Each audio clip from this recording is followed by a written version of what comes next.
Do you want to add auto bed leveling to your 3D printer, but you need something that's affordable and easy to install? The TRU-LEV 600 might just be for you.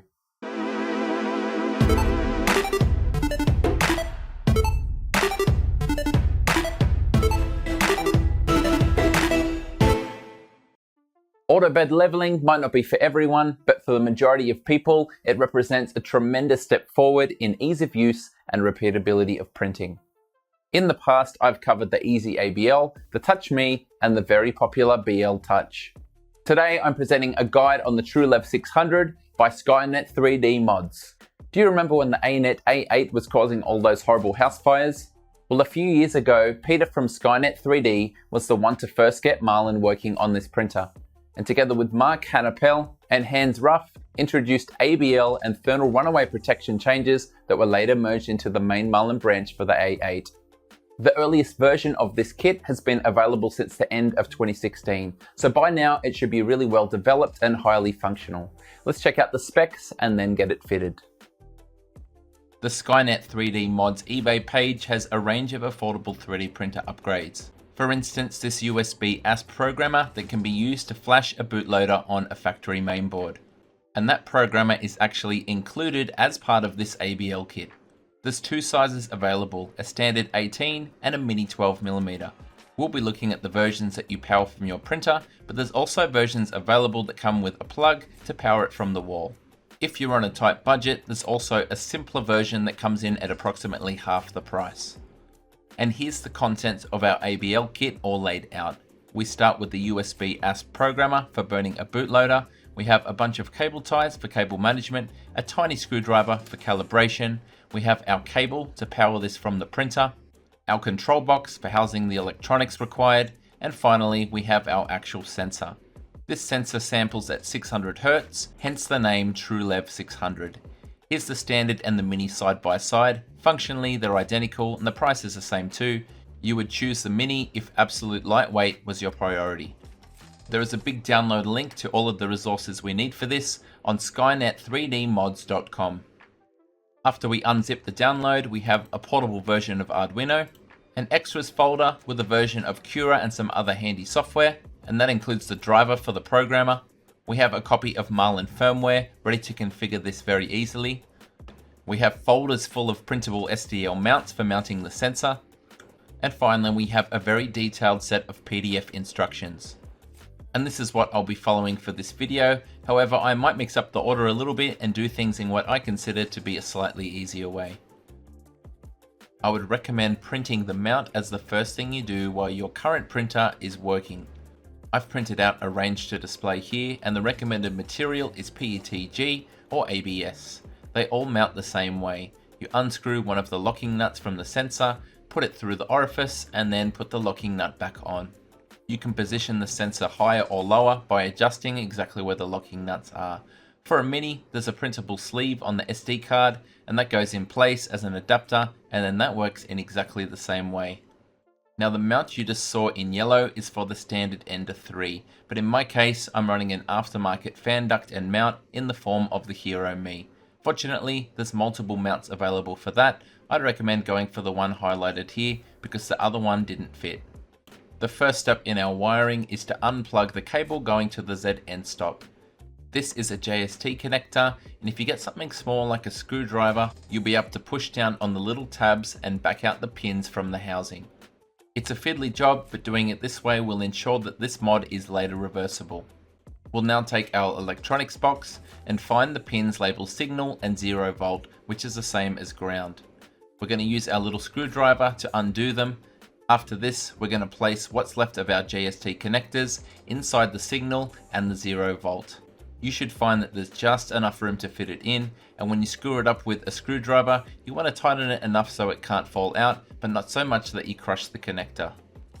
Again, this is a fiddly way to do it compared to just cutting and stripping back the wire, but it means it will be reversible. After it's secure, we're going to loosen the T-nuts underneath and mount this somewhere at the back of your printer in a place of your choice, using a Phillips head screwdriver to tighten the T-nuts and hold the electronics box to the frame. If you're using the direct wire kit like I am, it's time to remove the cover from the power supply, and obviously you're going to have everything unplugged and turned off before you do this. There's 3 screws visible on the outside of the plastic cover that goes over the power supply terminals, and depending on how much slack you need to access the wires underneath, I'd probably recommend undoing the 2 bolts that bolt the power supply to the vertical upright frame. That should give you enough room to slide back the plastic protective cover and expose the terminals, ready to complete the next step of the installation. If this seems a little bit too hard or dangerous for you, remember there is the version that plugs directly into the power point. We're now going to take our power plug it into the electronics box, and make sure it reaches across the back of the printer to the underside of where the power supply sits. As the Ender 3 is a fairly small printer, I measured out how much I needed and then I cut it short to keep excess wiring to a minimum. It's a pretty easy job with some wire strippers to take off the sheathing and then strip back and expose some wires ready to crimp on some connectors. These connectors are quite easy to come by in your local electronics or even auto parts store. They slide over the end of the exposed wire, and then you use a special crimping tool, and even vice grips would probably do, to crush them down and grip the wire so they can't come loose. After this, we're going to pull them across and feed them to the underside hole of the power supply terminal cover. From this point, connecting to power is very easy. The terminals are labelled positive and negative. There should be a couple of spare. We simply take a screwdriver, loosen them off, slide the new spade terminal underneath, and tighten them back down with the screwdriver again. The only thing that could go wrong is matching up the red for positive and black for negative. Once it's in place, we can turn our power supply back upright and bolt it back in place to the printer frame. If you're running a standard hot end, simply undo the 2 silver bolts in the top left hand corner, and then take slightly longer M3 bolts and do it back up, this time with the mount in place. For an Ender 3 it goes straight on, but for an Ender 5 you'll need to grind out a little channel to clear the end of the belt. If you're running a Hero Me, you'll see that one of them doesn't fit, but if you printed the one I highlighted earlier, you'll see that it just clears the fan duct, and then installing it is simply a matter of putting back in the same 2 bolts as you were using before. Regardless of the mount that you're using, it's now time to install the sensor. Don't worry too much about the vertical height at this stage. We're going to position it and calibrate it later on in the process. We can now use the included cable ties to carefully attach the wires to the existing loom. Again, my wiring is a little bit different here from other mods, but the way that you're doing it is exactly the same regardless of how modified your printer is. We're now ready to make our final connection. The JST connector plugs in only one way, on the side of the electronics box. Our physical install is done and pretty tidy, so we can now turn our attention to bootloaders and firmware. If you've already burned a bootloader, you don't need to do it again, so please skip forward in the video. On our USBasp programmer, you'll notice a yellow jumper, and mine came set to 3.3 volts. So what we need to do is pull it out and move it to the far left pins as shown here to set it to 5 volts. In the extras folder of the download package, you'll find a USBasp driver folder, and inside that an install driver.exe. This is as straightforward as you would hope, and you know it's done when USBasp shows up in your device manager in Windows. It's time to remove the cover to your electronics case. The standard Ender 3 has 3 bolts on the top. I'm running my own aftermarket design. A link to this one is in the description. Filming this with all of the wiring in the way can be a huge mess, so I'm showing it for clarity on a spare board off the printer. You'll notice the pins have different labels depending on the side of the programmer, and what we want is for the side with VCC and ground to be facing the outside of the main board when it's plugged into the IC/SP header. The other half of the programmer simply plugs into your computer via a USB port. We'll now go back to our software download and open up the Arduino folder and arduino.exe inside that. The main power to the printer should still be off, and we're going to go to Tools, make sure the board is set to Sanguino 1284p, the processor 16 MHz, the programmer USBasp, and finally we can click on Burn Bootloader. This will only take 1 or 2 seconds, and we'll see the confirmation down the bottom. If you want, you can expand your console window to see all of the success messages.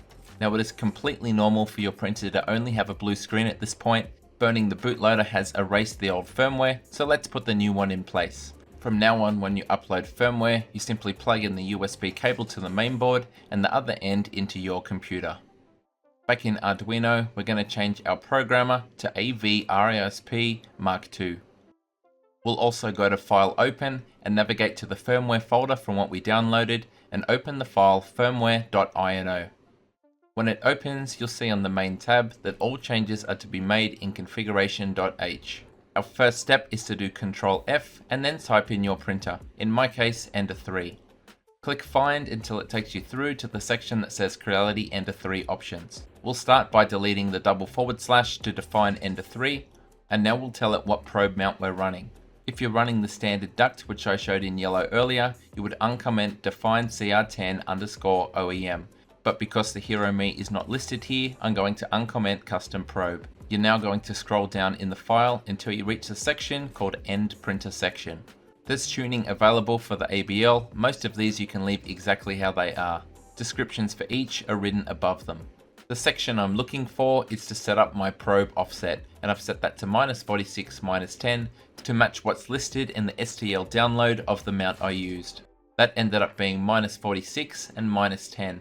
And the reason we need minuses is because my probe is to the left of the nozzle, which is a minus, and to the front of the nozzle, which is also a minus. You can always simply measure your offset with a ruler. Assuming we haven't changed any of the other settings, the final thing we need to do is select the port that our printer is connected to.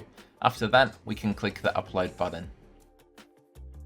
After a minute or so, we should have a done uploading confirmation down the bottom in the console. And when we power up the printer, we should have confirmation that everything worked, because it should now say TRU-LEV ready on the LCD screen.